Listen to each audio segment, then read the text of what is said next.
بھائی وقت دیں حالات کو، حالات بدل جاتے، تبدیلی آ جاتی۔ اللہ تبارک و تعالیٰ کمزوروں کو طاقتور کر دیا کرتا ہے، غریب کو امیر بنا دیا کرتا ہے۔ اللہ تبارک و تعالیٰ ان لوگوں کو جن کی کوئی آواز سننے والا نہیں ہوتا، ان کی چھوٹی آواز کو اللہ قوت دے دیتا ہے، طاقت دے دیتا ہے۔ شرط یہ ہے کہ آپ استقامت کا مظاہرہ فرمائیں، صبر کا مظاہرہ فرمائیں، آپ تھوڑا اپنی زندگی میں ٹھہراؤ لائیں، آپ تھوڑا حوصلہ کریں۔ آپ فوری طور پر وہ راتوں رات امیر ہونا، راتوں رات باوقار ہونا، راتوں رات چھا جانا۔ ہمارے ایک بزرگ فرمایا کرتے تھے، جتنا تیز دوڑو گے نا سامنے سے ہوا بھی اتنی تیز ہی پڑے گی۔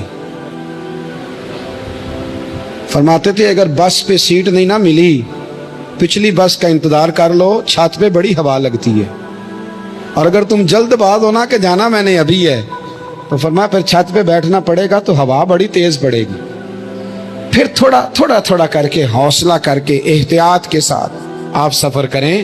اپنی زندگی میں وہ استقامت لائیں جو ہمارے بزرگوں کا طریقہ ہے، وہ حوصلہ لائیں جو ان کو بڑا کرتا، وہ والا ماحول لائیں جس سے ان لوگوں کے اندر طاقتیں آئیں۔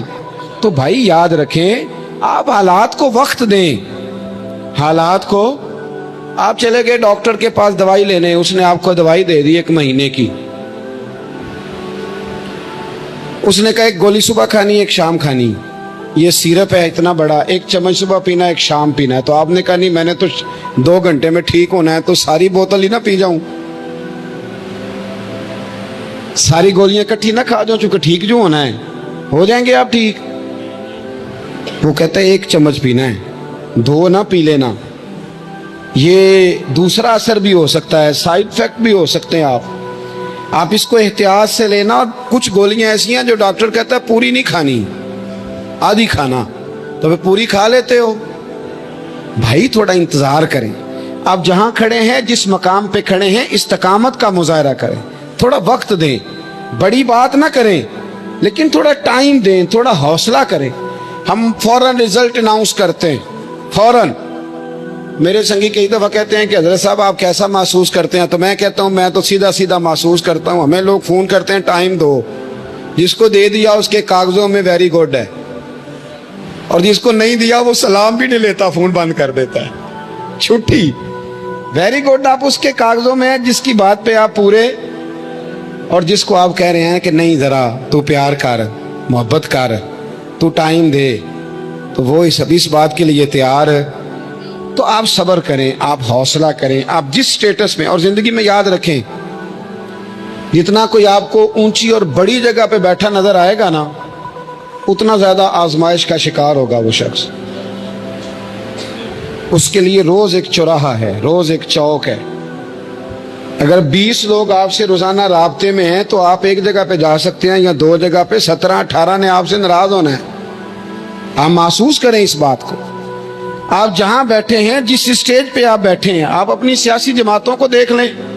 10 بندے نکل کے ادھر چلے جاتے ہیں تو 5 نکل کے ادھر چلے جاتے ہیں، تو 6 اپنے الگ ایک گروپ بنا لیتے ہیں، تو 7۔ تھوڑا حوصلہ کریں، وقت دیں۔ حالات وقت پر تبدیل ہو جایا کرتے ہیں، سچائیاں ثابت ہو جاتی ہیں۔ جلد بازی والے ماحول سے نکلیں۔ حوصلہ، توانائی، یہ درست ہے کہ ہم انسان ہیں، کمزور ہیں، ہمیں پریشانی ہوتی، ہمارے اعصاب پر چیزیں سوار ہوتی ہیں، ہم ٹینشن بھی لیتے ہیں، لیکن بہرحال جب آپ کو آپریشن کرانا ہے تو پھر آپ کو تھوڑی دیر کے لیے آنکھیں بند رکھنی پڑیں گی۔ جب آپ کو ٹھیک ہونا ہے تو پھر آپ کو بیماری کو وقت دینا ہی پڑے گا، پھر آپ کو انتظار کرنا ہے۔ اور وقت بہت بڑا منصف ہے، اور بھائی بہت بڑے فیصلے ہو جاتے ہیں، بڑے بڑے انصاف ہو جاتے ہیں۔ اگرچہ وقتی طور پر فضا کچھ اور بنتی ہے، لیکن سچ ہمیشہ سچ ہوتا ہے، حق ہمیشہ حق ہوتا ہے، حق نکھر جایا کرتا ہے۔ بہت سارے جھوٹ اور پراپوگنڈے کے بیچ میں سے سچ میں طاقت ہوتی ہے، وہ خود اپنی قوتیں بنا کے بیچ میں سے اڑ جایا کرتا ہے، اور اڑ کے وہ چھا جایا کرتا ہے۔ اس کے اندر قوت ہوتی ہے، ہمت ہوتی ہے۔ وقت دیں، حالات ٹائم دیں۔ آپ دیکھیں کتنی جلدی حالات بدلتے ہیں۔ بڑا نام ہے امام احمد بن حنبل کا، بڑا تذکرہ ہے، بڑا کچھ ہے۔ پتہ ہے آپ کو کہ امام احمد بن حنبل کتنا عرصہ جیل میں رہے ہیں؟